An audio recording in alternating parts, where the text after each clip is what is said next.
Welcome to my channel Alien Signal. The Galactic Institute of Unified Species had one rule above all others. No violence within Academy grounds. It wasn't just a rule, it was a necessity. The Institute floated in orbit around a blue-white gas giant, a neutral ground where hundreds of species sent their brightest minds. Future diplomats, scientists, and commanders trained here, learning coexistence in a galaxy that had nearly torn itself apart more than once. Humans were new, and that made them interesting. Beginning, the newcomer, Alara Voss sat quietly in the back row of Combat Ethics 101, her posture relaxed, eyes half focused on the holographic display at the front. To most in the room, she looked unimpressive. Average height, lean build, no visible armor plating, no claws, no natural weapons. Her species profile on the shared database described humans as moderately durable omnivores with high adaptability. To the other students, that translated to one word: weak. At least, that's what Kaethar thought. The towering reptilian stood nearly 3 meters tall, his scaled body glinting under the classroom lights. His species, the Dravaki, were warriors by nature, bred for dominance and conquest. Even in a place like the Institute, their arrogance remained intact. Kaethar leaned back in his seat, his heavy tail thumping against the metallic floor. "Tell me, human," he said loudly, his voice carrying across the room, "is it true your species relies on tools because your bodies are insufficient?" A few students shifted uncomfortably. Others leaned in, curious. Alara didn't respond immediately. She slowly turned her head toward him, her expression neutral. "We use tools," she said calmly, "because we're smart enough to improve ourselves." A low murmur spread. Kaethar's eyes narrowed. "Or because you are too fragile to survive without them." The instructor, a tall, avian-like being named Professor Selen, flicked her crest in irritation. "That is enough, Kaethar. This is not." "It's fine," Alara interrupted, her voice steady. She stood. The room went quiet. "Every species has strengths," she continued. "Yours is physical power. Ours is different." Kaethar let out a harsh, clicking laugh. "Different? I see nothing impressive. No claws. No fangs. No armor. If we were not in this place of rules, you would not last a moment." Alara held his gaze. "Maybe," she said. That answer only irritated him more.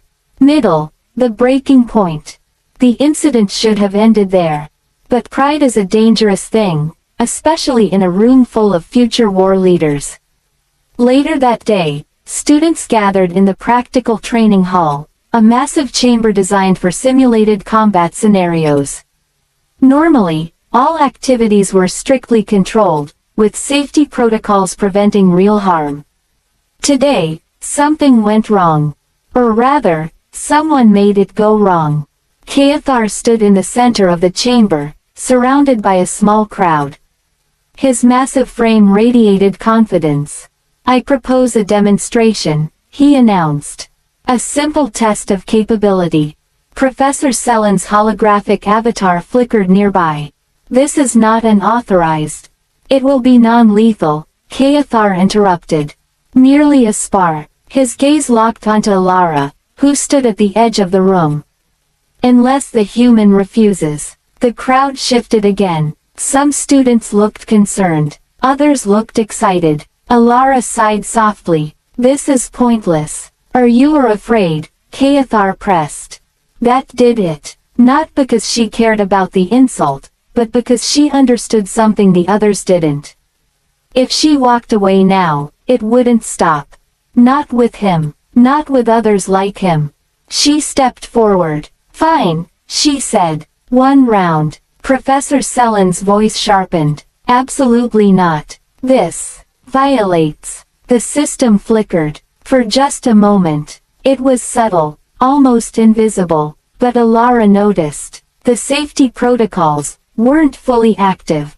Her eyes narrowed slightly. Keithar did this. The fight begins. The training field shimmered into existence, a simulated environment, though now dangerously unstable.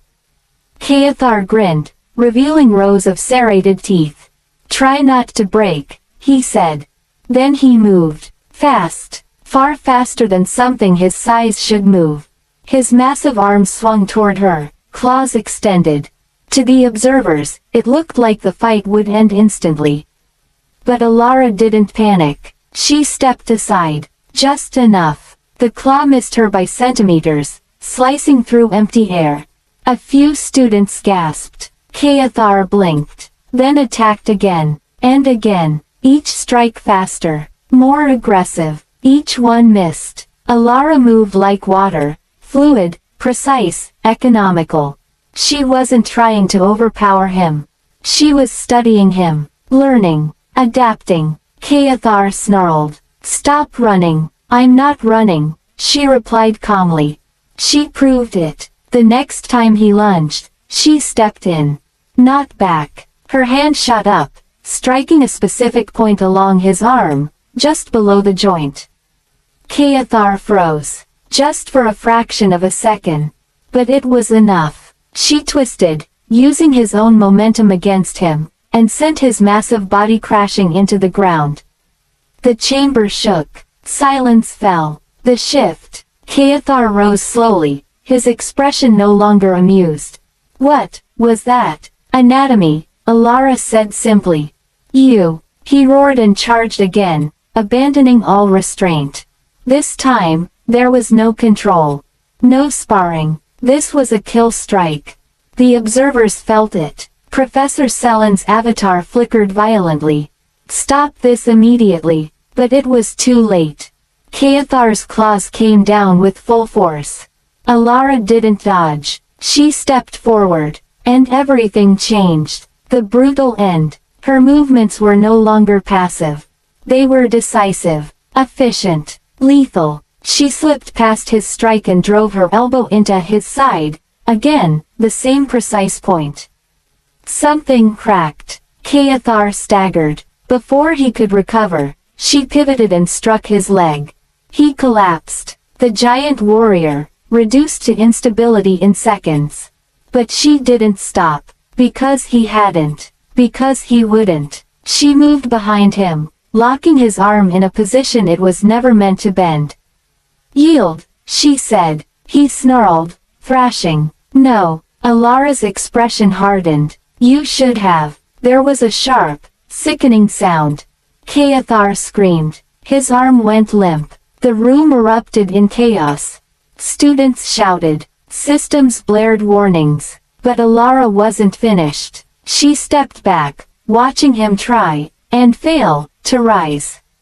"You made one mistake," she said, her voice cold now. Keithar glared up at her, pain and fury mixing in his eyes. "And what is that?" Alara met his gaze.